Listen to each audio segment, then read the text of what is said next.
गुरुर्ब्रह्मा गुरुर्विष्णु गुरुर्देवो महेश्वरः गुरु साक्षात् परं ब्रह्म तस्मै श्री गुरवे नमः तस्मै श्री गुरवे नमः तस्मै श्री गुरवे नमः.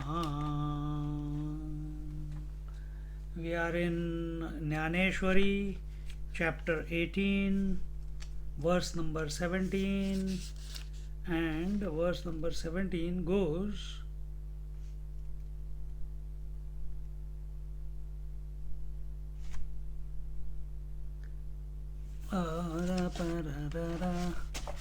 where are we? यस्य नाहंकृतो भावो बुद्धिर्यस्य न लिप्यते हत्वापि स इमान् लोकान् न हन्ति न निबध्यते. This was 17th verse and we are on OV number 446. And here we are seeing how Jnaneshwar Maharaj is again and again bringing our attention to the that one who is appearing as many, the one who is the substratum of all, the one without a second. And he said here in the previous, he who is awakened to his real self and whose notion of being a seer has vanished along with the object to be seen does not know what his senses are doing. Meaning, here I am the speaker and you are the spoken to. You are the listener and I am the listened to. The words are being listened to. When this bifurcation between the seer and the seen, the hearer and the heard, the experiencer and the experienced, when this vanishes, that's it. It happens temporarily in sleep. When the waker is desiring of sleep and eventually merges into sleep, becomes one with sleep. That's why he doesn't think of sleep. Same way, if we can remain awake there and bring about a condition similar to that in the waking without going to sleep, we are there where we are supposed to be. In fact, we are always there, only we don't know it. And here then many examples Jnaneshwar Maharaj gives. If person standing on the shore of the sea sees a big wave swallowing a small one, yet from the standpoint of water, who has swallowed what?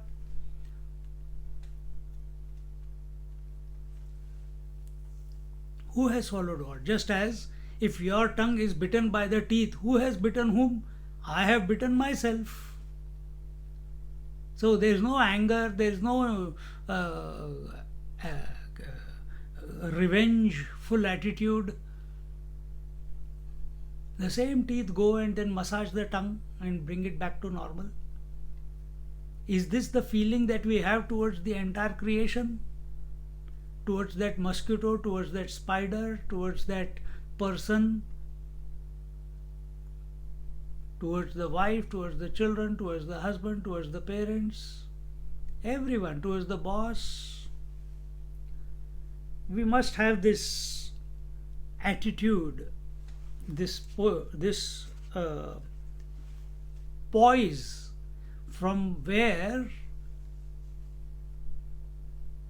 at least suspect the oneness. At least suspect the oneness. Then it might become a reality for you. Yet, from the standpoint of water, who has swallowed what? In the same way, a person who has attained perfection does not see anyone distinct from him, whom he can kill then. So, another way of putting it is, from waves' point of view, the water is infinite, the ocean is huge. Pahimam, please help me, please save me, please see, so many other waves are coming and trying to take my place. They are dislodging me from my place. They are pushing me towards the shore. Save me, save me. Why? Because the wave is identified with its form and it thinks that ocean is a big form or water is the infinite form, without recognizing that wave cannot be without water. Same is our problem. Our tirth yatras, our trips to the temples, our lighting of lamp, all this is important. But if it is not leading to oneness of vision, if it is not leading to a homogeneous vision, that everything is included in the definition of I. First, this body was included in the definition of I. Then you were told Papa, Mama. Then Papa and Mama were included in the definition of I. My Papa, my Mama. Then a sibling was born. My brother, my sister. Then you grew up. My friends. Then my husband, my wife. Then my children. Then my in-laws. And all those who are included in the definition of I, whom you feel at affinity with, you feel very close, your emotional bond is very, very strong, and it is the strongest for a mother and a child because it is come out of her own body. It's all question of identification, whom you identify with. Desh Bhakt is also the same way. Terrorist is also the same way. He is committed to a cause. See? A devotee is also the same way. He is thinking of the God as separate and he is praying. But what will be the vision of the ocean? That all waves are in me and I am in all the waves. Waves are not separate to me, isn't it? Now that is our journey. We need to grow to that extent. Either grow up to the Ishvara, ocean, or Brahman, the infinite waters. From water's point of view, there is no ocean and there is no wave. But let's take it from ocean's point of view, that all the waves are in me and I am in all the waves. Ocean will only laugh at the crying of the wave. This imagined competition, this imagined comparison, this imagined hatred towards another wave, this imagined journey of fear of death by dashing onto the shore, of being swallowed up by another big wave. Ocean can only laugh. Or ocean can remain a witness of it. Both is same. So we have to mold ourselves. We have to start, instead of thinking of this world as you versus me, me versus him versus her, and so on, we have to develop a unified vision. And that unified vision comes only by giving up the ego, melting of the ego, dissolution of the ego. The waker has to dissolve when he is thinking of sleep. The waker has to dissolve in order for sleep to begin. Waker cannot enter the deep sleep zone. He has to vanish. Only then deep sleep begins. Dreamer has to vanish for waking to begin. And so on. So, naham krito bhavo. So, give up this feeling of individuality, this ego. And what is this ego? Ego is ownership of everything. I am this body, I am this. Expand to infinity. If you want to say I am this, then make sure that you keep expanding to include everyone and everything into this definition of I. Then it's okay. Then sarvam khalvidam brahma. Then ishavasam idagam sarvam. But for us is some people, some things are mine, others are not mine. And that's where we create a bifurcation and become susceptible to misery on account of duality. Then another example is taken. So when everyone is included in the definition of I, you see that you are, just as the ocean is seeing all the waves as in me, all the waves are in the ocean and I am in all the waves. Can the ocean kill any wave? Can the ocean give birth to any wave? It's a phenomena that is going on. There is unconditional love, and that unconditional love towards one and all, which is included in the definition of I, makes one to remain as a witness, not go and hug every person on this planet.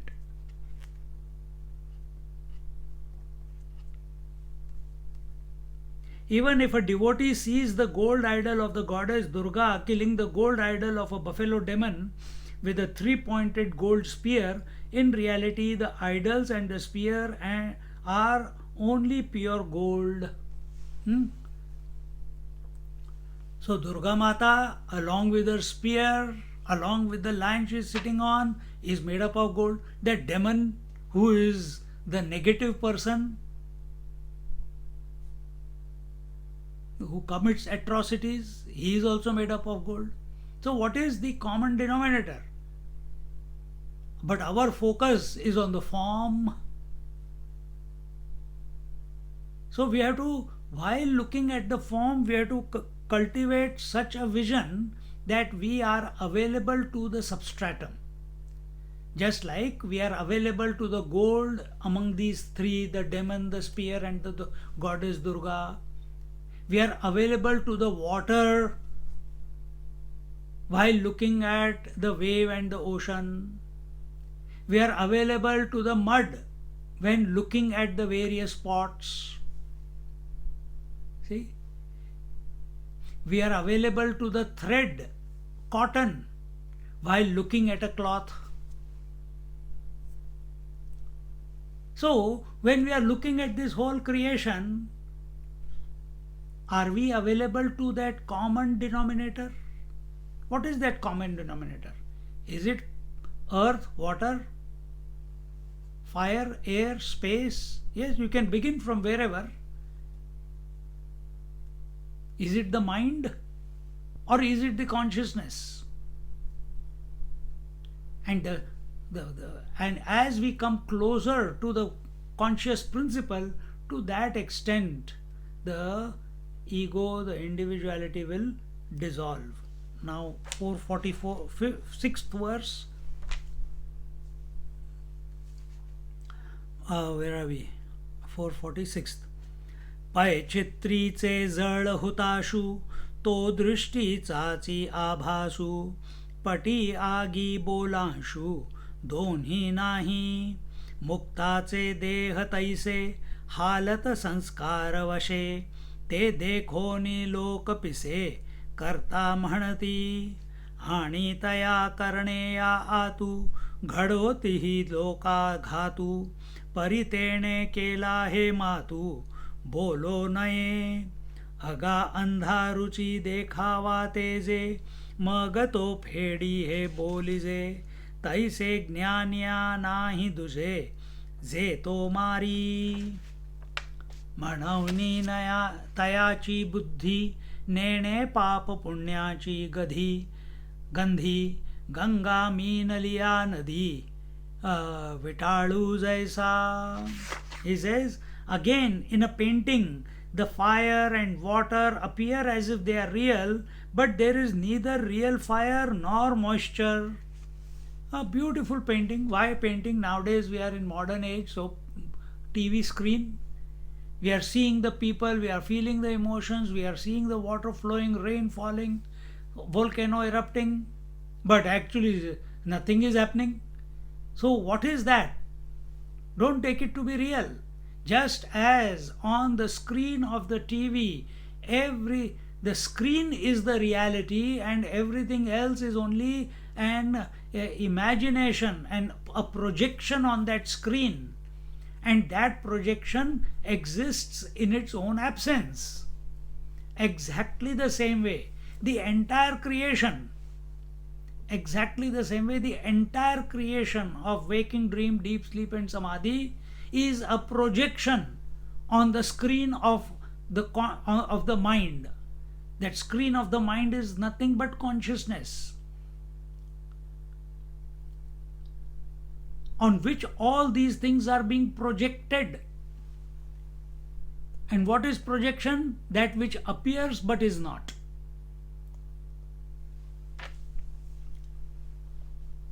In the same way, in the case of a person who is liberated while alive, the movements of his body take place according to the latent impressions of his past life. But not knowing this, ignorant person calls him the doer. So now we talked about this last week a bit, isn't it? We did talk about it, yeah. And what are these latent impressions? Another word for latent impressions is subconscious impressions. Another word for it is vasanas. And what are these vasanas? How are they formed? Whenever a doer, remember, actually there is only kriya going on, only activity is going on. When I own the activity, I become the doer. Then every activity must give a result. Then this doer divides that result as I like the result or I don't like the result. Based upon that raga dvesh, and the intensity with which we have reacted to that result leaves an impression on the mind as a memory, and that memory then goes into the storehouse of our mind, subconscious mind, which is called vasana, waiting for the right opportune moment when all the circumstances are fertile for that particular memory to again come to the conscious mind as desire and prompt the body and the senses to act, to be propelled in that direction. This is vasana. So every person, this is the blueprint. This is how we have got the body. Even a realized master has got a body like that only. But what was the purpose of having the body? To realize the self not after death, while living. So he has realized. His vision is, I alone am. People's vision, because we are categorizing ourselves in the people, because we have not reached that destination yet, even though we are there. So what is the people's vision? When we see Mahatmas, if he is realized, then how can he be hungry? Then how can he feel like going to sleep? Then how can he go to toilet? Then how can he get annoyed with some other person, he is a realized master. He should not be. This is all your imagination.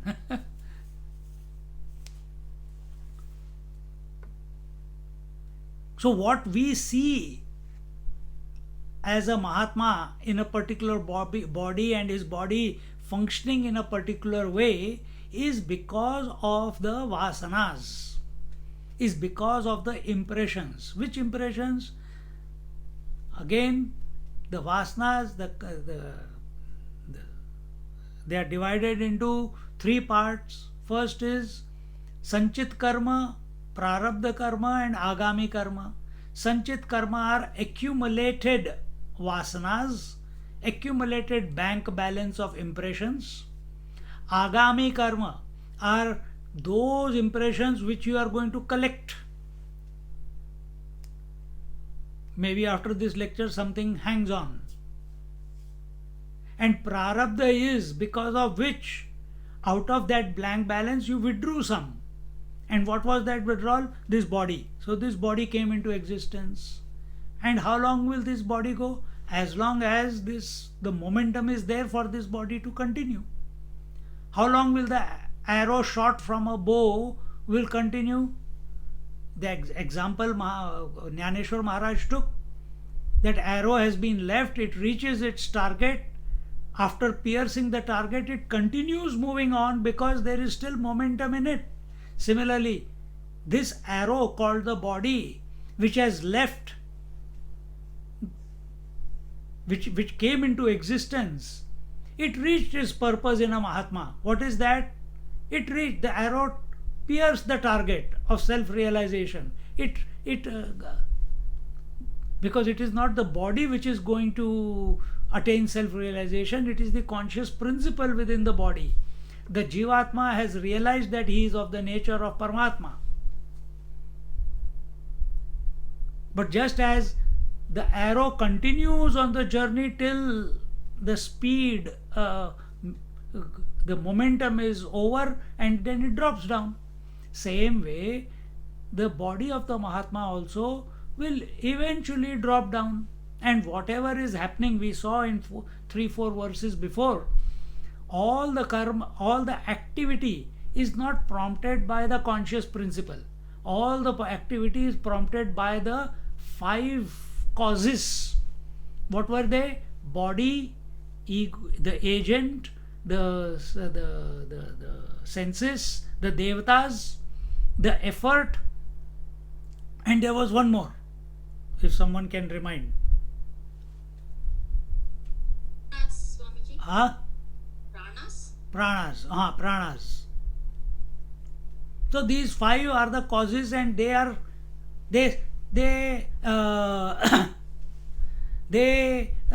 propel each other, and the activity keeps happening. Nothing to do with the conscious principle, nothing to do with the life that is expressing through it. Why nothing to do with the conscious principle? Because the nature of the conscious principle is only to be conscious. The nature of these 5 causes is to क्या कहते हैं, उंगली करने का. Trouble this fellow, trouble that fellow, and they keep getting into activity. That is their nature. Just as when we say Purusha and Prakriti, Purusha's nature is to witness. Purusha's nature is to be of the nature of consciousness. And what is the nature of Prakriti? To manifest or unmanifest. That Prakriti alone is called by the 5 causes, by the name of 5 causes. So activity is in the 5 causes, activity is not in the Purusha. But who are we? We think, I am hungry, I am breathing, I am giving a lecture, I am understanding, I have to go to sleep, I. So Purusha has lost the plot, the conscious principle has lost the plot, got identified with the Prakriti, the 5 causes, and is thinking, I am the 5. I am the karma, I am the activity. And in this way, if he continues, he will never reach the target for which he got this body. The target was Jivan Mukti. Target was not identification with the body. Target was Jivan Mukti. You have to pierce through this veil of ignorance. You have to only with the human birth we can do that, to pierce through the knot of the heart. The knot of the heart, avidya kama karma. Ignorance which leads to desires, which leads to karma. So this unholy, this knot is not there actually, but we have imagined on account of identification with the anatma, with the prakriti, and thus we are suffering. So when we see a Mahatma, his body is continuing on account of the subconscious impressions. Then what is the disposition of the Mahatma? None of the impressions, because the first disposition of the Mahatma is that of a Jivan Mukta Purusha is that I am consciousness, Aham Brahmasmi. And once that has clicked, that's why he is called a Sant, that's why he is called a Mahatma. Wherever his disposition is that this conscious principle is one without a second. So from his point of view, the world as we know it does not exist. Just like the world as you know it does not exist for you when you go to sleep. The world as it exists in the dream is not available to you once you wake up. What do you say? Oh, it was just an imagination. What will the Mahatma say? Oh, it's just an imagination. Hey, he will not even say imagination. ठीक है. That is how it is.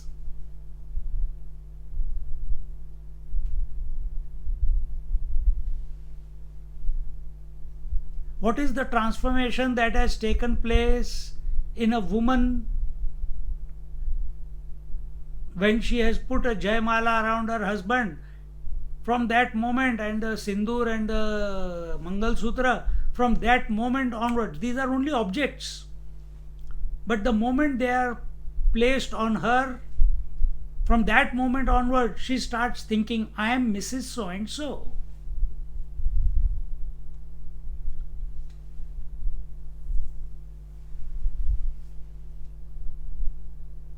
See?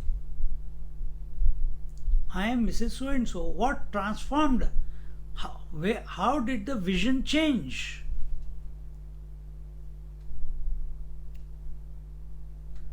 So this Mahatma has recognized that he is not the individual consciousness, but he is the consciousness itself, which is the same one. If we want to use the word like the ocean, which is Ishavasam Idagam Sarvam, which is the same one which is expressing through every living being, which is the material of the entire creation out of which the creation is made.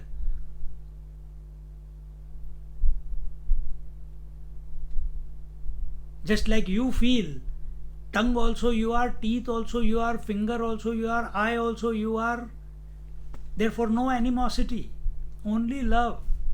You don't even say, oh my finger, you don't keep kissing it.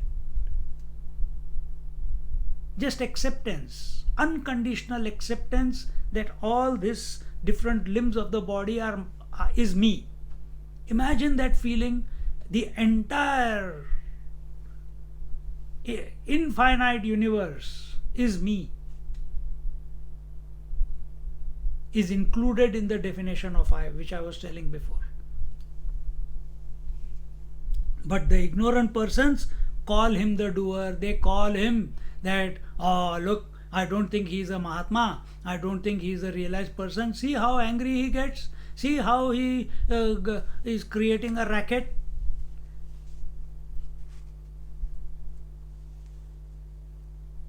See how Mahatma should not demand anything. See, he is staying in that house and he is demanding, I want khichdi. You see? But what to do? Is the realized master worried about all these people? It's like, hey, he's not concerned. It's okay.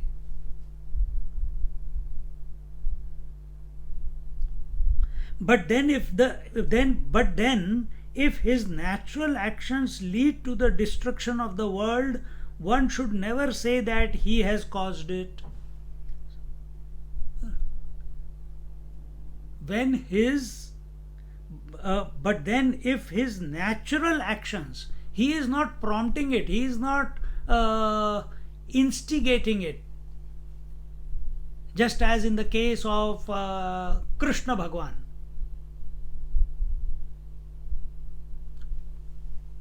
See, there is a difference between Parshuram and Ram, Parshuram and Krishna. Parshuram felt that he has done something wrong because he killed the Kshatriyas 21 times on this earth. So he had to repent on the Mahendra Parvat. That's where he met Dattatreya and that story goes on. But did Krishna Bhagwan, people say he is the instigator of Mahabharata war. Gandhari also blamed him and she cursed him that because of you could have stopped the war, you created this war, you destroyed my family. Same thing will happen to you. And before he could answer, she has cursed him. Only next moment she comes to realize when he answers that I tried everything, and he gives her a list of what all he tried. Then she realizes that she doesn't know how to take the curse back, and therefore Krishna also all the Yadavas had to die before Krishna went back to his abode. But did Krishna repent? Did Krishna do any tapasya, sadhana? Oh, I committed such a great mistake. No. Because in the entire incarnation of Krishna, Krishna has never got attached to anyone. He is like that Mahatma whom we were talking about before. The life is functioning through the body, but his attention is on the oneness. Therefore, he is who he is. People may blame that he brought the Mahabharata around, but his job is paritranaya sadhunam vinashaya cha dushkritam dharma sansthapanarthaya sambhavami yuge yuge. His incarnation is for a purpose. Did he decide that purpose? No, that was another blessing that Devaki and Vasudeva had been given. They had asked for a boon that we want you as a child. So he came.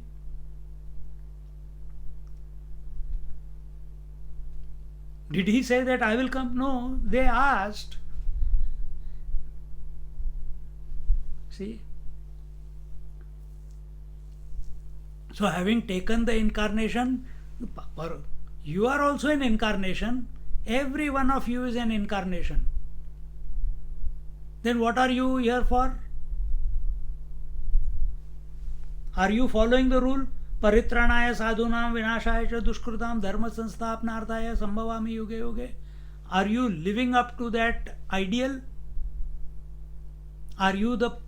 Is in your daily life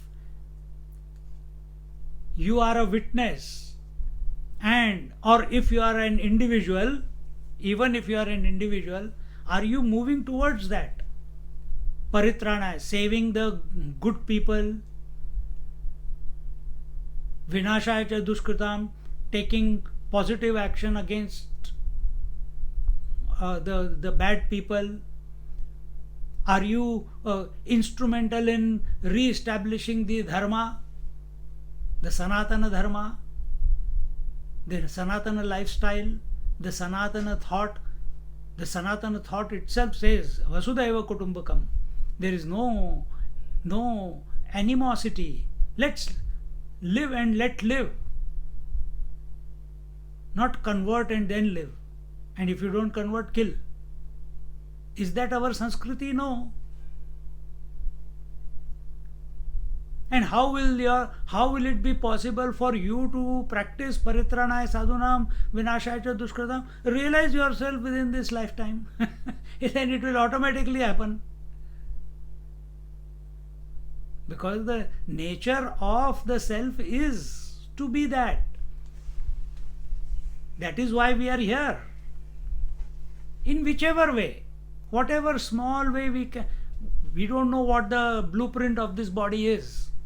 But we know this much, that this body was gained, this body was presented in order for, if we are considering ourselves to be an individual at this moment, only through this body we can come to Jivan Mukti.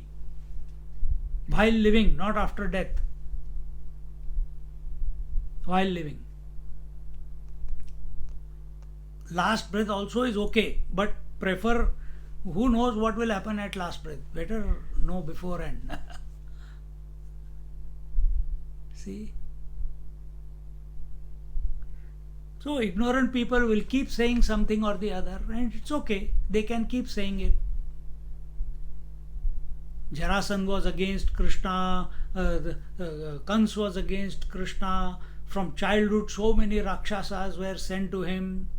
He was not disturbed by any one of them. But we are afraid of one corona coming to us. Develop the strength, inner strength. And what is that inner strength? It cannot come. That inner strength cannot come from relations, from possessions. When I say relations just doesn't mean husband, wife, mother, daughter, sister. No. My relation with the eyes is I am a seer. My relation with the ears is I am a hearer.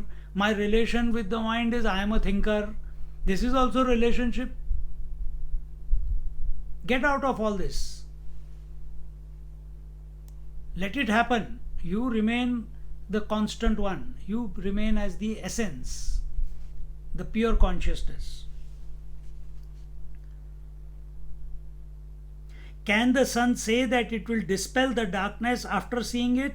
So in the case of an enlightened person who has no sense of duality, there remains nothing different from him which he can destroy. Just as from the water's point of view, there is no ocean and wave. From the gold point of view, there is no spear, no demon, no Durga, no ornaments. From the mud point of view, there are no pots. From the sky point of view, there is no air, fire, water, earth, and all the gamut. So also from the self point of view, one who is established in the self as the self,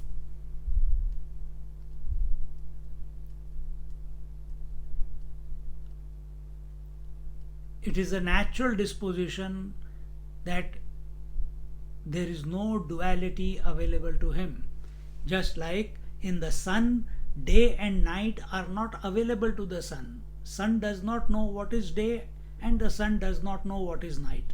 Sun does not know what is sunrise, sun does not know what is sunset.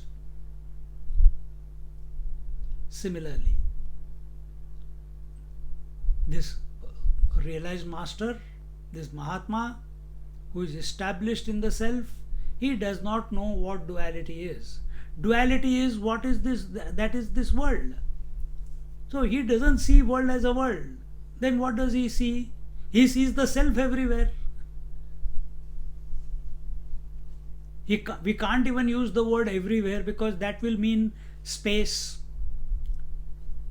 Individual consciousness is that consciousness which has accepted the limitations, conditionings of Desha Kala Vastu, space, time and objectivity. A realized master is he who has transcended, dissolved the limitation or the conditionings of Desha, Kala, Vastu, space, time, objectivity. So he can't say, I see myself everywhere. Everywhere means total space. He doesn't have that disposition. He is established in himself. And yet we see them speaking the same language. Who can explain? Even scriptures can't explain what Mahatma is experiencing. Just as a stream which joins the river Ganga does not remain impure, so his intellect is not polluted by merit and demerit. So, because there is no ownership of any action, there is no doership, there is no agent, there is no karta bhav. If there is no karta bhav, there is no papa punya for him. Then what is body doing? The body is working according to the vasanas, according to the impressions, according to the blueprint. Just like a tape is throwing out the sound which it has been programmed with. That's what you see on the TV screen or the movie screen.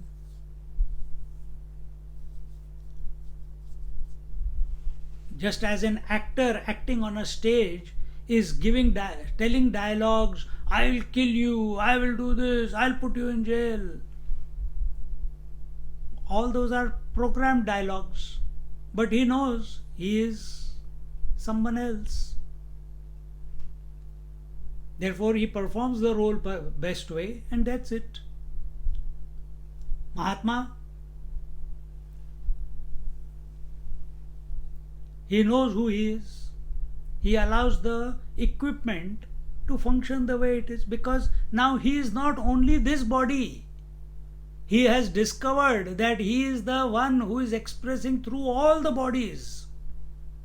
So how can ego is when I am only this body?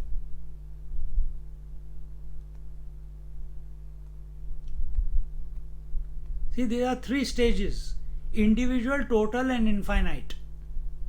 Individual is Jivatma, total is Ishvara, and infinite is Brahman. So who is individual?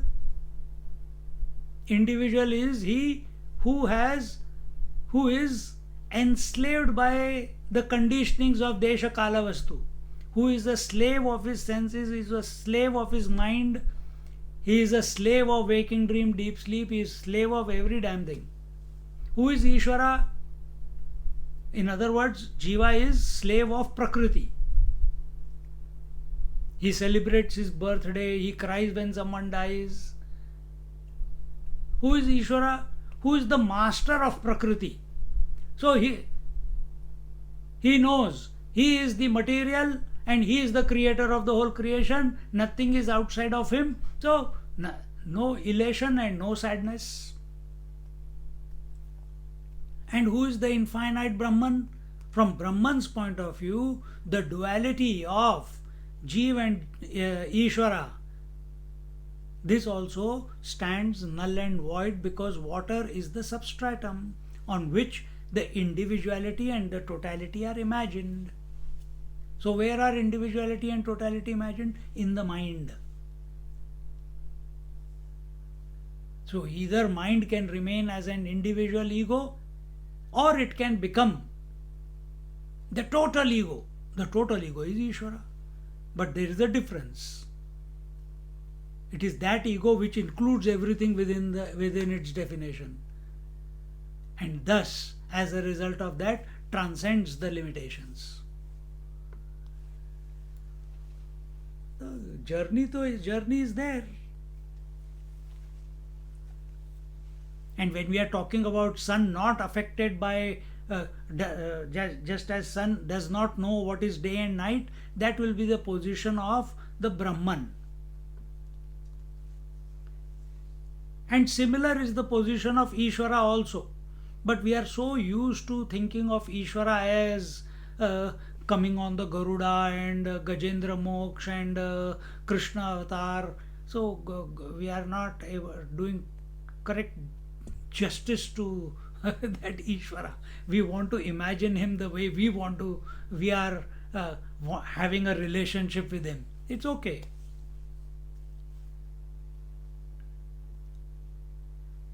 If you really look at it, Ishvara is Narayana. Narayana is ever on the Ananta Shayana, meditating, Lakshmi at his feet. That means Prakriti at his feet. And from that Narayana came Brahma, Vishnu, Mahesh. And these Brahma, Vishnu, Mahesh maintain and destroy the creation. Nothing to do with Narayana. He is only watching. He doesn't get disturbed. That is the totality. Just as a stream which joins river Ganga does not remain impure, so his intellect is not polluted by merit and demerit. Because why?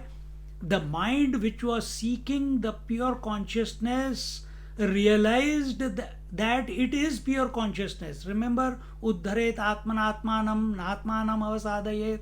Raise yourself by yourself, in yourself, for yourself.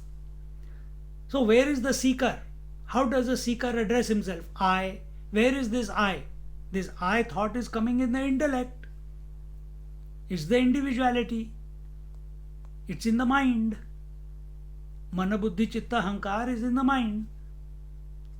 Is one mind which with different functionalities. So I is in the mind. So I thought in the mind which feels that I have to realize, which feels that I am not realized right now, is the individual, is that ego. So he is seeking. But in that seeking, he thinks about Ishvara or he thinks about the Brahman and continuously contemplating on it, eventually dissolves in it. That is the best way to purify. The waker thinking of the sleep,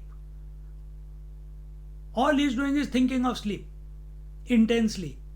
Then all the thoughts and all the desires of the waking state, they dissolve from the mind, and eventually the waker also dissolves and merges into the sleep. Same thing happens here also. Understand the principle. Apply on yourself. Experiment. Explore. Be curious. What will happen if I do this? Try. Give it a go. करना क्या है? If you want to time pass, movie छोड़ के यही करते रहो, इतना मजा आ जाएगा.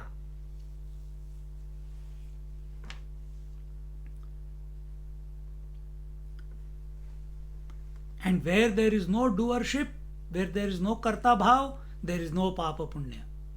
Continuing in the 451st verse.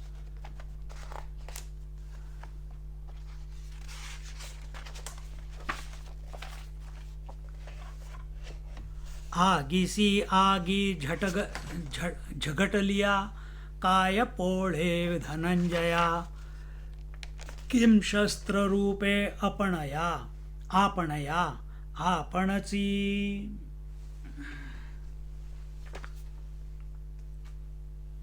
आपणची तैसे आपण पया परते जो नेणे क्रिया जाता तेथ काय लिंपवी बुद्धी ते तयाची ये म्हणवनी कार्यकर्ता क्रिया हे स्वरूपची जाहले जया नाही शरीरादिकी तया कर्मी बंधू जे करता जीव विंदाणी काढूनी पाचही खाणी घडित आहे करणी आहुती दाहे तेथ न्यावो आणि अन्यावो हा द्विविधू साधूनी आवो उभविता न लवी खेवो कर्म भुवने. He says, if fire, O Arjuna, catches fire, will it get burnt or will a weapon pierce itself? How beautiful. Can fire burn itself? Not possible. Can a weapon, can an axe cut itself? Not possible. Can arrow shoot at itself? No, not possible. So he who does not consider his actions different from himself, beautiful.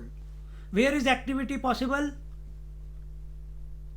Where is activity possible? Manasa, Vacha, Kaya.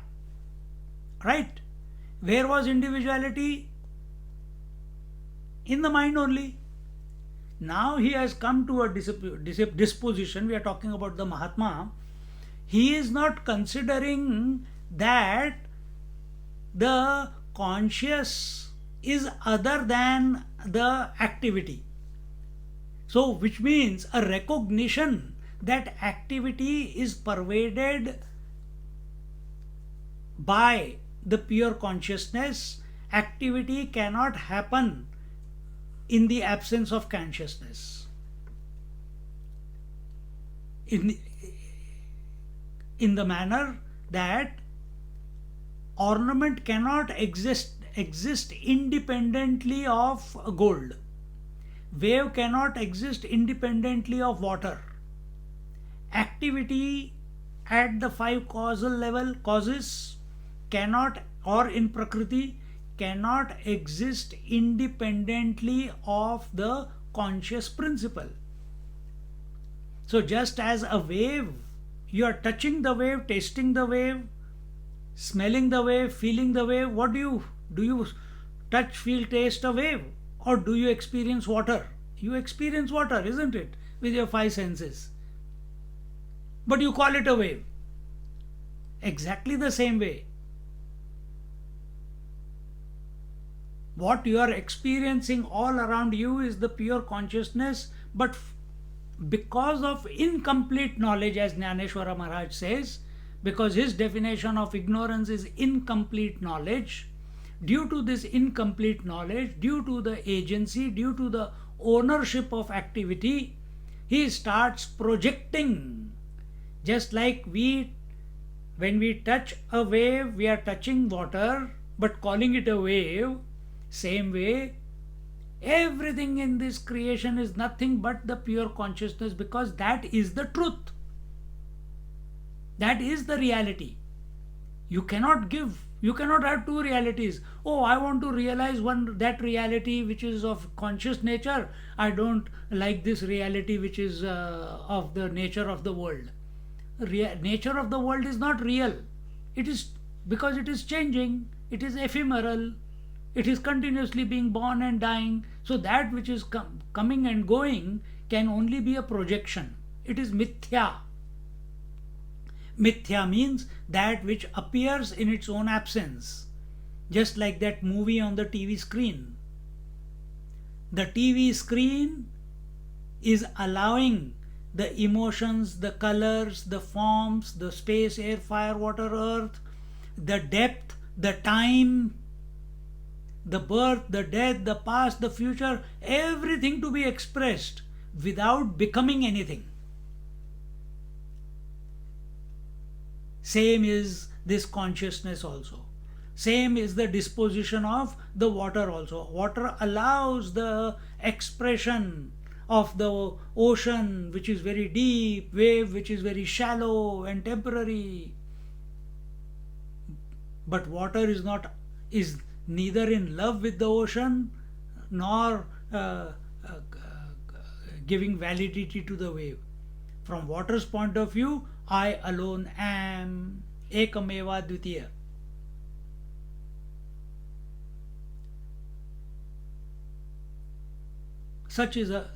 This is the point we have to reach. Now work towards it. Get fascinated by this. Let it take over your mind, this vision. That is true fulfillment. This obsession with fulfillment from the objects of the world, from the relationships of the world, is only temporary. And that is your experience also. It's not because scriptures are saying it. It is your experience also. That it does not give you a lasting fulfillment. No object can give you lasting fulfillment. No attachment can give you lasting fulfillment.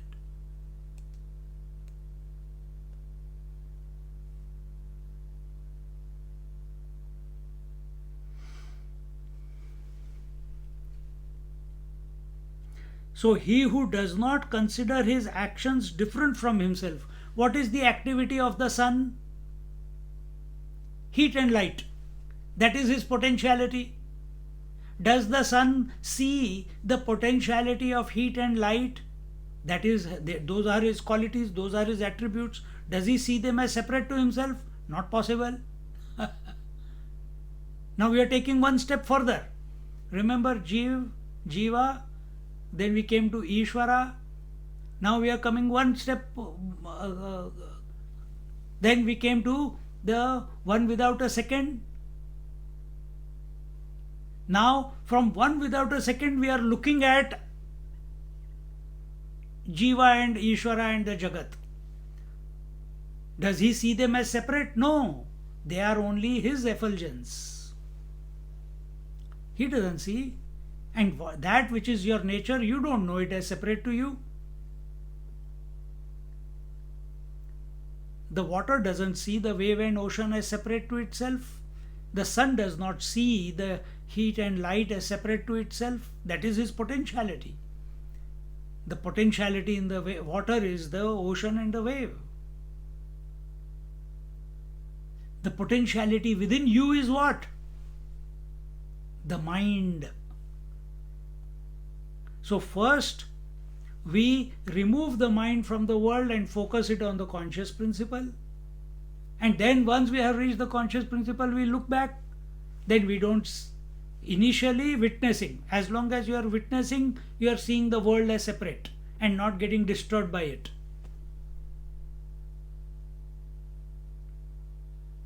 Then that witness starts focusing on himself. And when he starts focusing on himself, he comes to realize, Isha Vasamidagam Sarvam, I am one without a second, all the waves are in me, the whole world is in me, I am in the whole world, there is no difference. But then he continues meditating, because still I am in the whole world and the whole world is in me, still there is duality.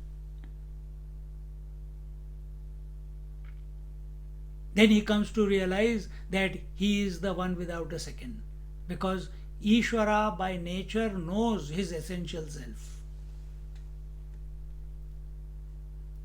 Just as in Amrut Anubhav, the Paramashiva, when he desired to know himself, he expresses as Shiva and Shakti. Shakti is the potentiality. That Shiva is the consciousness here and Shakti is the potentiality, our mind. Is mind not conscious? It is also conscious.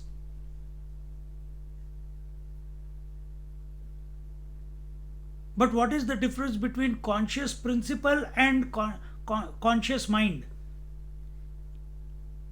If both are conscious, then what is the difference?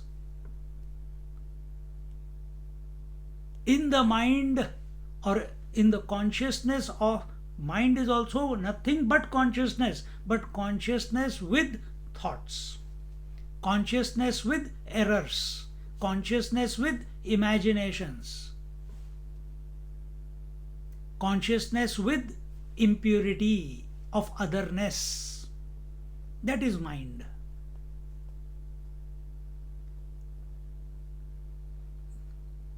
But can all those impurities, can all those purities, can they exist without the mind? No. So in other words, mind is pervading all the impurities and all the purity. All the devas and asuras are nothing. That's what we are studying in Kena Upanishad, isn't it? Cannot be without that one. So this is the vision that is to be developed, is that of oneness, seeing how as we are moving in and through our daily life, our attention has to be on the conscious principle, and from there the grace will flow to transform the vision to see that everything is one playing with one. That is called Leela. Radha Krishna. Radha is the conscious principle, Krishna is the conscious principle, Radha is the potentiality. Ram, Sita. Ram is the conscious principle, Sita is the potentiality.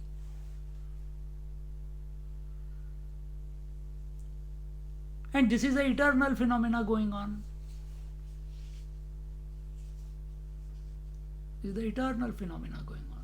But we have to recognize it as such. We are totally living contrary to that. We have owned the phenomena and dug our own grave. And what is that grave? Grave of misery, grave of attachment, grave of expectations, grave of regrets, grave of fear. Fear of mortality. This is all on account of ownership. Drop it. All these fears are not available to you when you go to sleep. Because no thoughts, no attachments. Temporarily though, but at least it's not there. That's why you are experiencing the bliss of sleep. Do it consciously. Duplicate it consciously. Bring it about consciously.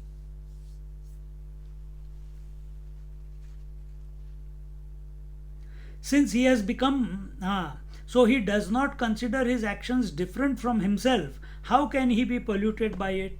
Since he has become action, agent, and the instrument, all these three himself, he is not bound by the actions performed by his body, etc., because it is only the embodied self who, imagining himself to be the agent, works skillfully in the mind of the body, etc., with implements of the 10 senses. So, I is only one. The seer is also I, the hearer is also I, the experience is also I, the knower is also I, the waker is also I, the dreamer is also I, the sleeper is also I, the seeker is also I, the meditator is also I. But which is this I? Which had accepted the conditionings to be real, the body to be real, the limitations to be real.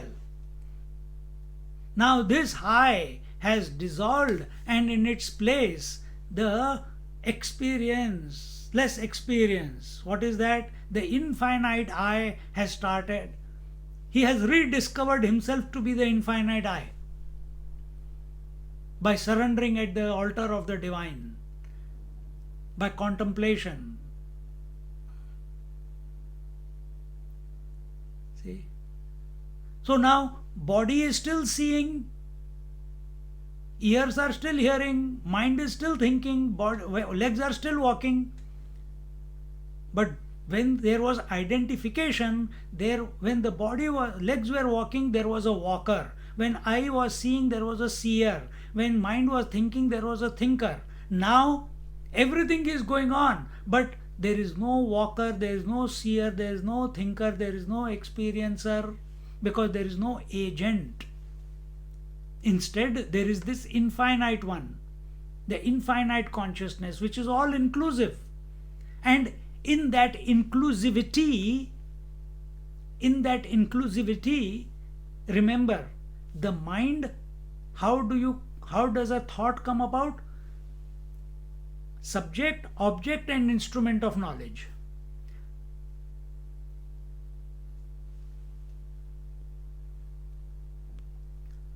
Karta, Karya, Karana. Seer, seen, seeing. Experiencer, experienced, experiencing. Waker, waking world, waking experience. Coming to this infinite I, the penultimate step, or we are putting it in these words. Now, this infinite I is pervading the waker also, the waking world also, and the waking experience also, because these three cannot be without the substratum, the common denominator.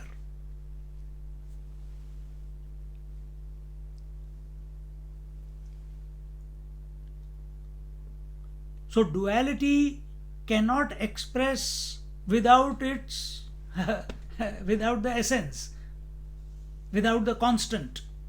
The river cannot flow without a constant bed. The waves cannot happen without a constant water. Day and night cannot happen without a constant sun. The duality in the mind cannot happen without the constant consciousness, conscious principle. And once we have come to that all inclusive one without a second, all pervasive, Nitya Shuddha Buddha Mukta Swarup, Atma, which is none other than Paramatma, then he becomes the creator of the creation and he becomes the material of the creation.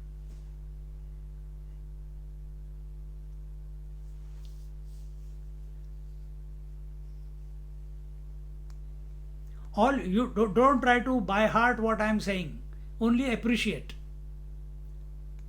Just let it gel. There's nothing to understand here because mind cannot understand it. Then why are you speaking? So that we get, our mind gets inspired to know that which cannot be known. See?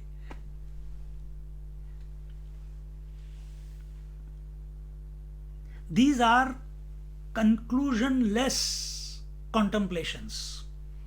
The language is such that it does not lead to any experience. Such contemplations must be pursued in life.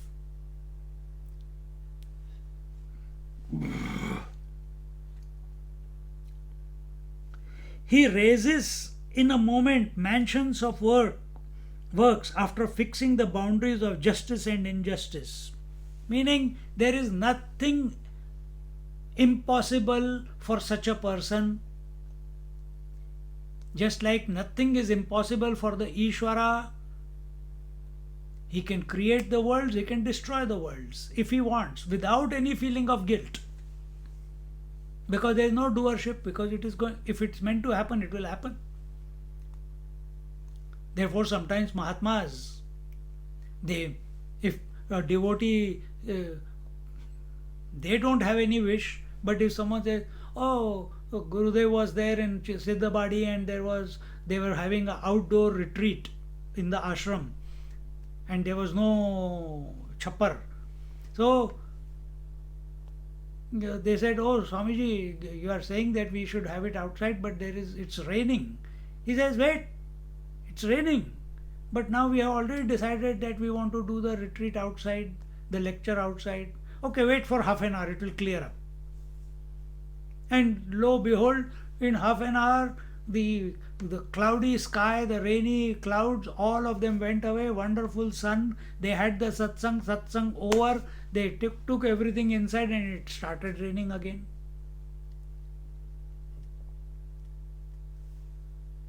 Satya Sai Baba and many other Mahatmas are like that. That they are able to control the Prakriti, and people think they are doing magic, they are doing black magic or whatever, but it is not that. Once if I have plasticine in my hand, I can make that plasticine into any shape that I want. Now imagine the plasticine is the Pancha Mahadbhutas, space, air, fire, water, earth. Then with Sankalpa Shakti I can mold it the way I want it. Don't we mold our mind by our own thoughts? Is mind a material? No. We make mind single pointed, we make mind depressed, we make mind focused, we make mind distracted. We make our mind elated. All this is molding the mind in a different emotion and different qualities. Extrovert or introvert or spiritual or worldly. So by thoughts, by will, you are molding your mind. So if you are coming to the satsang, you have molded your mind that I don't want to be distracted by any shows, TV, movie, etc. Friends, I want to spend this 1.5 hours in satsang. You have molded your mind. Same way, keep going, don't stop here. They have molded the Prakriti itself. because they have come to recognize that Prakriti cannot exist without the self that I am. It is, and that Prakriti is not separate from me. See?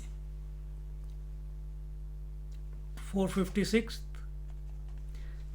या थोराडा कीर कामा Viraja no हे आत्मा परिमहणसी हन उपक्रमा हा तुलावी तो साक्षी चिदरूपू कर्म प्रवृत्तीचा संकल्पू उठी तो का निरोपू आपणची दे तरी कर्म प्रवृत्ती ही लागी तया आयासू नाही आंगी जे प्रवृत्तीचे ही उळिगी लोकुची आथी म्हणवनी आत्मयांचे केवळ जो रूपची जाहला निखिळ तया नाही वंदिशाळ कर्माची हे परी आज्ञानाच्या पाठी अन्यथा ज्ञानाचे चित्र उठी तेथ चितारणी हे त्रिपुटी प्रसिद्ध जे का.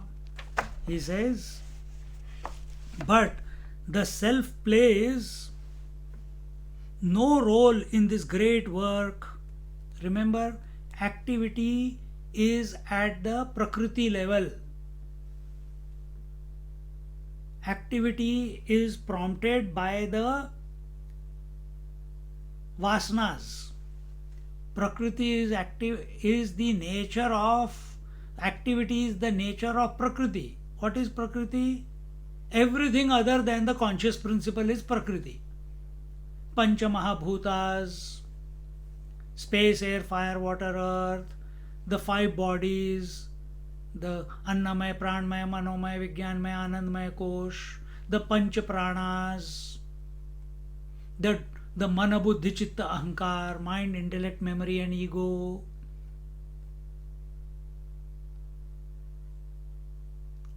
The Panchendriyas, seeing, hearing, touching, feeling, tasting. The Pancha Karmendriyas, speech, hands, legs, anus and genitals. All this is everything other than the pure consciousness, other than the Chaitanya Vastu, is Prakriti.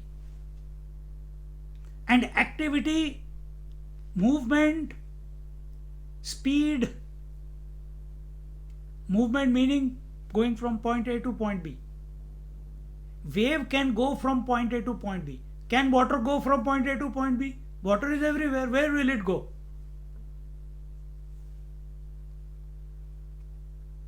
So all movement is possible only in the Prakriti because it is its nature. And if you want to put all the activity under one umbrella in Prakriti, the Prakriti's involvement and withdrawal are the two activities. Manifestation and unmanifestation is the activity. In the Kundalini Shastra, it is called the spanda, the flux. That is the nature of Prakriti. And it's come. Sometimes it's very fast, sometimes it's slow. When you are angry, the heartbeat is going dok dok dok dok dok dok. When you are in satsang, you are not even aware if you are breathing.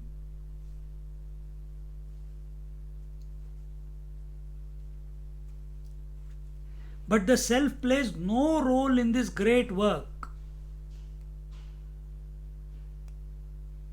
The self plays no. So when Krishna says that in Bhagavad Gita, Paritranaya sadhunam vinashaya cha dushkritam, Krishna as a person known to us as Krishna, but Krishna as the Paramatman, he is not playing any role. What is Krishna's essence? The infinite reality, the infinite consciousness. That consciousness, or even take it as the Atman, it is untouched by the activity.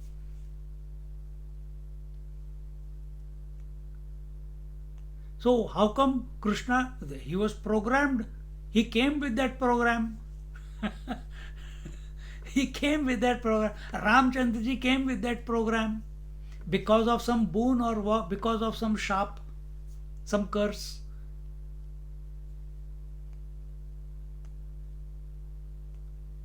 Parshuram came with that program. Narasimha Bhagwan came with that program because Prahlad invoked. See, look at it in this manner. Oh, मजा आ जाएगा.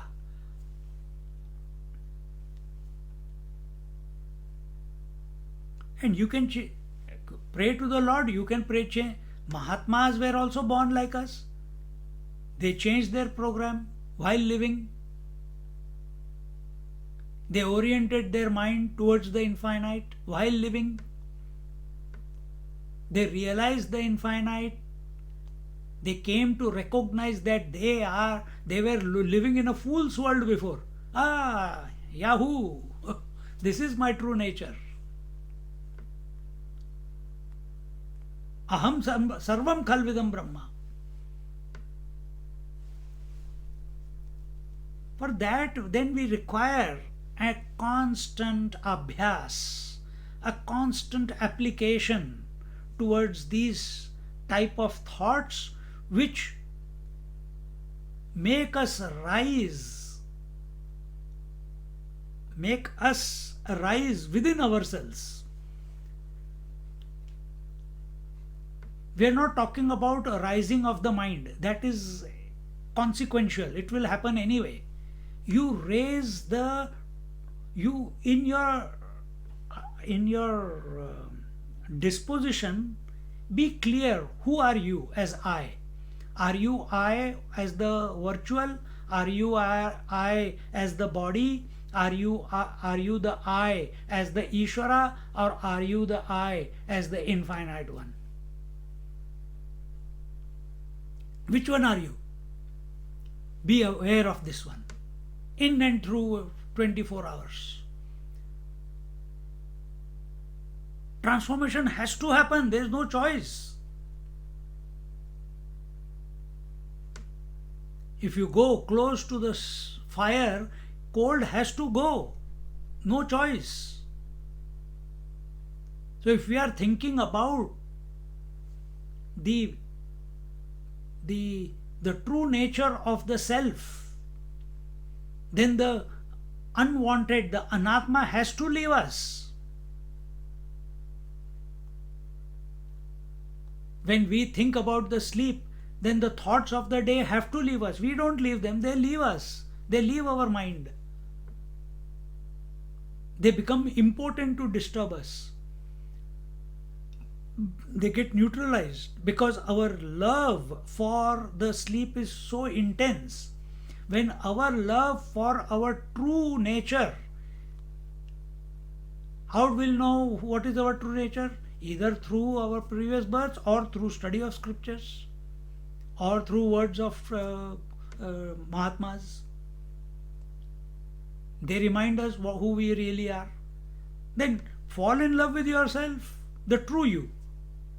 Not the mother you, not the father you, not the brother, not the sister, not the money maker or the poor or the deenaheen. No, the true you. And let it catch your imagination.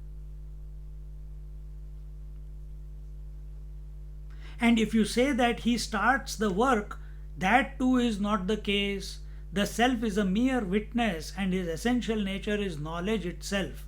So, the Mahatma never begins anything, and sometimes we see through Mahatmas such great works are being done.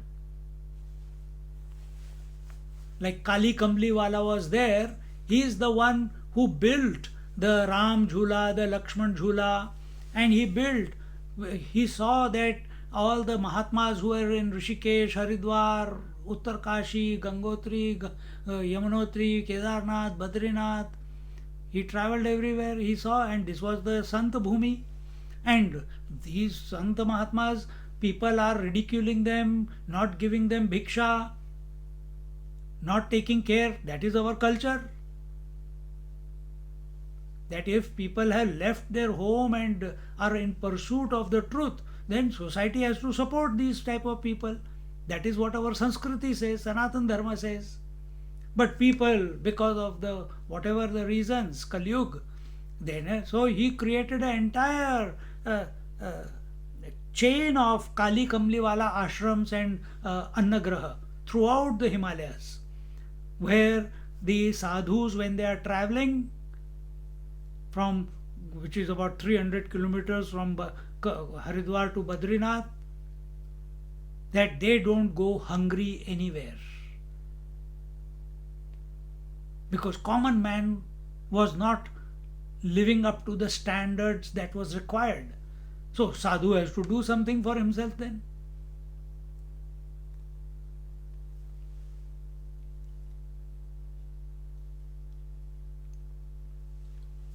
Then the sadhus have to do something. What Vivekananda did for spreading of our Sanatana Dharma, see, was he the doer? No. He was only an instrument in the hands of his master.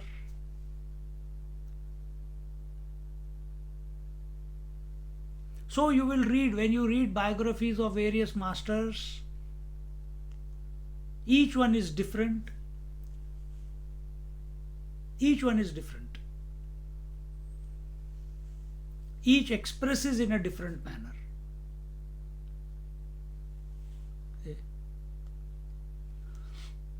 But they affect so many lives for the better. What Shankaracharya himself did in his lifetime in 32 years, what Jnaneshwar Maharaj did in his 21 years of his life, it's incomparable. This commentary is by Jnaneshwar Maharaj. See? So he stands as a witness. Witness of what? Witness of activity. Witness of activity means this finger is always the ego finger, no? So when this finger is, activity is at body, mind, intellect. Or you can say body, breath, mind, intellect, all the pancha koshas are here. So when the I is attached to the activity, it is called ego. When I is detached to activity, of the activity, it is called witness. When the witness is contemplating on his own nature, that is realization. That is meditation. But can you remain in meditation all the time? The phenomena is going on. What is phenomena? Manifestation and unmanifestation. Manifestation of activity, non-manifestation of activity.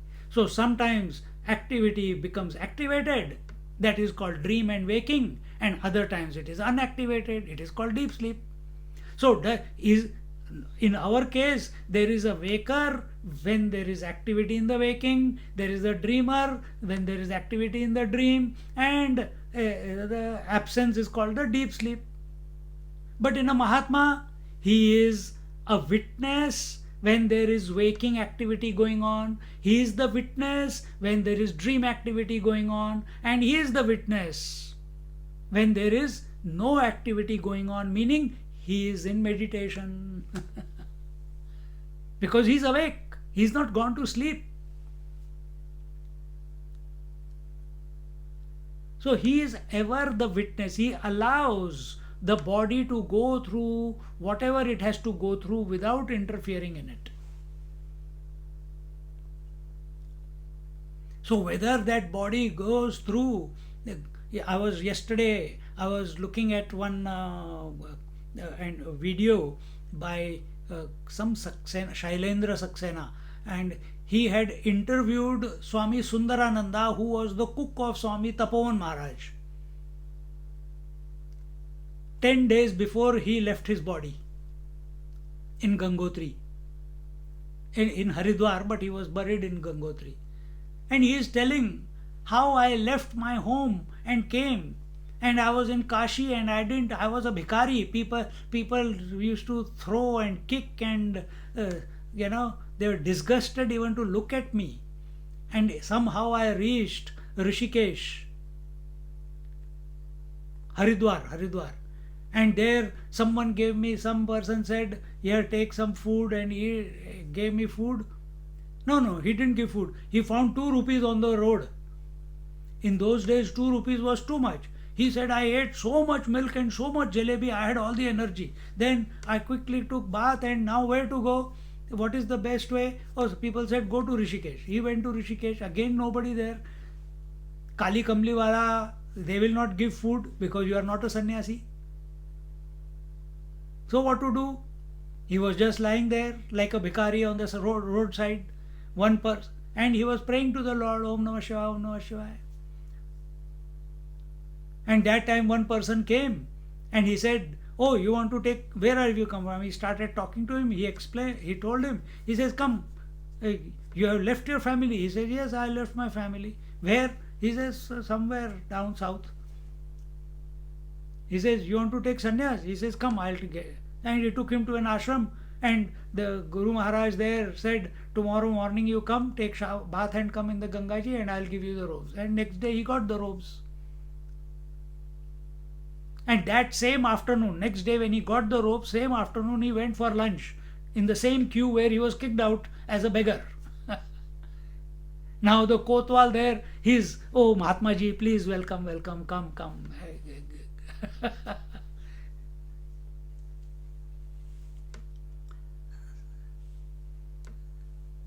See? So why do ashrams come up? Why do great like various schools, the Shankaracharya, why did it come about?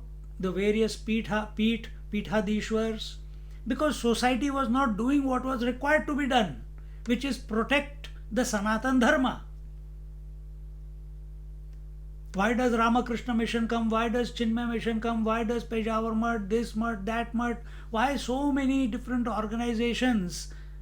People say they are making money and they are doing this, they are doing that. But are you doing what is required for protecting the Sanatan Dharma? Are you protecting those who are propagating the Sanatan Dharma?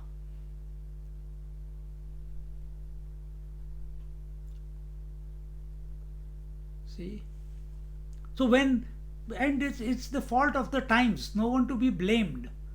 And recognizing that, Maharishi Vedyas put all the Vedas in the form of Puranas for us. Similarly, in today's time, in last 100, 200, 500 years, with so many wrong things that have happened, country has been ruled by foreign invaders. Yet the Sanatan Dharma, it is eternal, it has to be protected. Today you see a sannyasi being a chief minister, a sannyasi being a prime minister. It is an ideal to be shown that how can a person who does not want anything for himself, is it possible to work only for a higher cause? It is possible. Let it be country, let it be a state, let it be self-realization. It is possible. But for that, tyage nahi ke amritatva manashu. You have to give up everything. You have to give up the waking in order to go to sleep. You cannot hold on to waking and imagine to go to sleep. You will not be rejuvenated.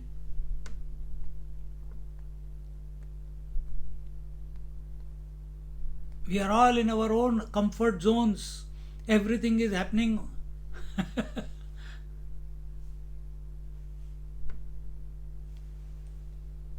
This is luxury satsang. Zoom. Sitting in your bed with a cup of tea next to you, or your dinner plate in front of you, and nicely the lecture is going on, and the satisfaction that I attended the satsang today.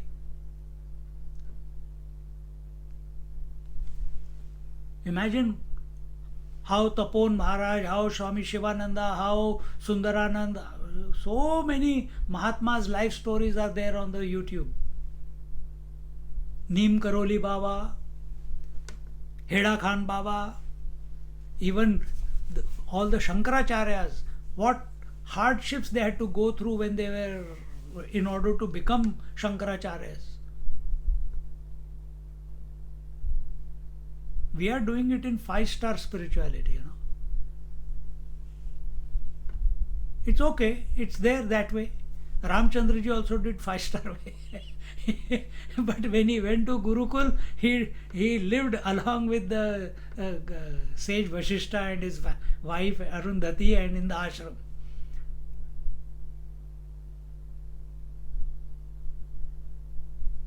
We are not saying deny this, it's there, it has come. But don't be attached to it. All the goodies that are around you, we don't have to, but don't remain attached to it. Have a tyag bhav. If it is there, it's there. If it's not there, it's anyway. He is the giver.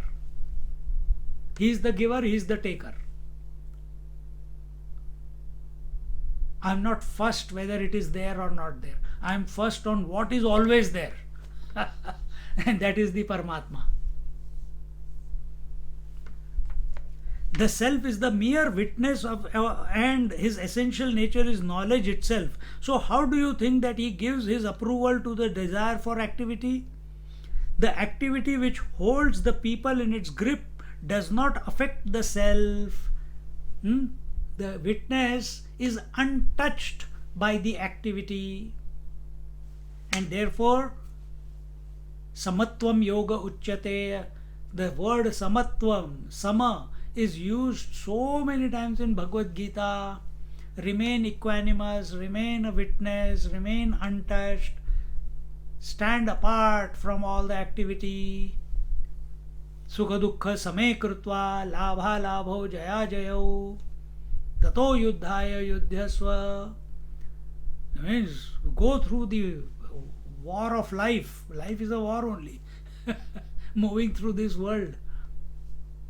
How? With equanimity, with being a sakshi. So that whatever activities are taking place, every act, remember in 3 verses before we said activity with ownership is called karma. Activity without ownership is called kriya. Kriya also gives kriya phal, karma also gives karma phal. Karma phal is binding, kriya phal is non-binding. So now this kriya is going on, you are the witness, kriya is going on, some result will be there, but result will become a memory only when there is raga dvesh.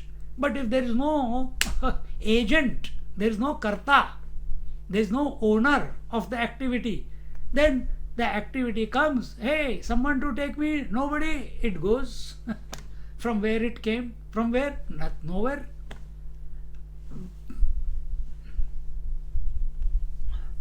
देखो. So the activity which holds the people in its grip does not affect the self. Therefore, he who had become one with the self does not become a prisoner of actions, because he is disidentified, he is detached, he is sakshi of all the activity.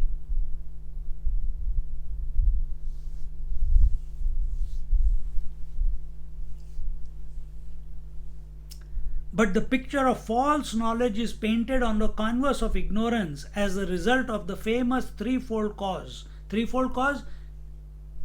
Avidya, kama, karma. Threefold cause. Before 5 were given, now I have reduced it to 3. Ignorance is the grandmother, the daughter is the desire, kama, and the granddaughter is the karma. Grandchild is the karma. And why does ignorance come? There is no why. It is like that. Don't go into that question.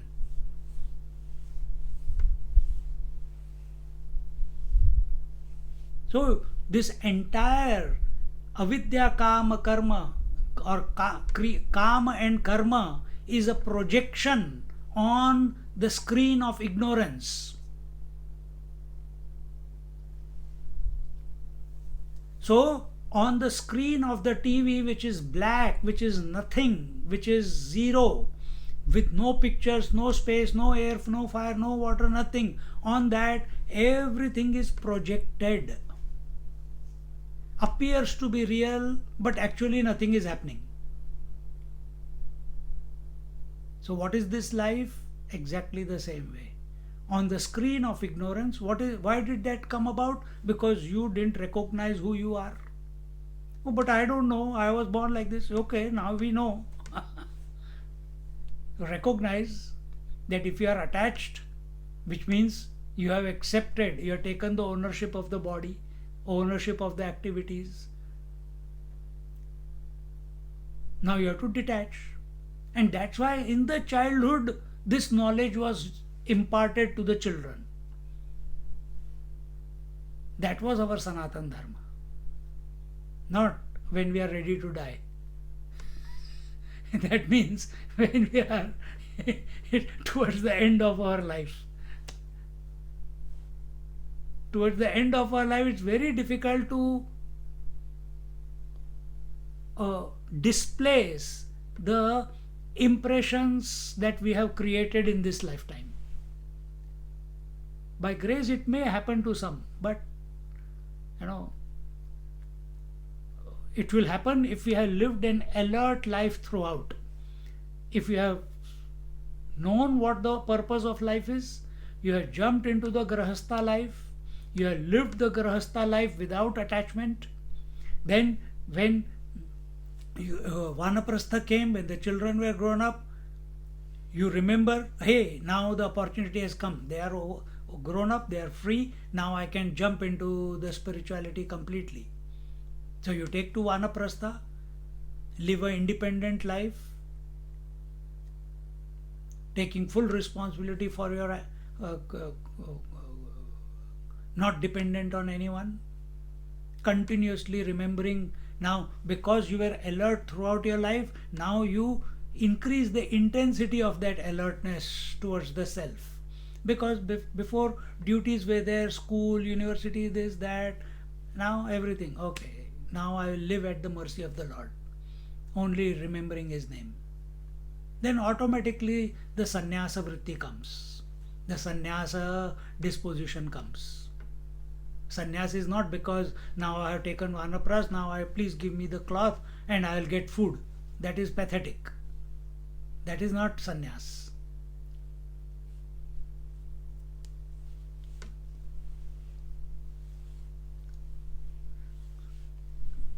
So, but the picture of false knowledge is painted on the canvas of ignorance as a result of the famous threefold cause. For this triad of knower, knowledge, and the object of knowledge is the seed of, and without doubt, the impulse to action. O winner of wealth, I shall now explain to you in clear terms the different forms of this triad. And we'll look into this in our next class. Om. Triad means Triputi. Triputi means waker, waking, and waking experience. Seer, seen, and seeing. Hearer, heard, and hearing. These are the Triputis. So different. First, I think he will give what is a Triputi, and then he will take you through the Satvik, Rajasic, Tamasic Triputis in different areas. So, very fascinating topic. Om Purnamada Purnamidam Purnat Purnamudachyate Purnasya Purnamadaya Purnamevavashishyate. Om Shanti Shanti Shanti. Harihi Om. Shri Gurubhyo Namaha. Harihi Om. Just a few moments.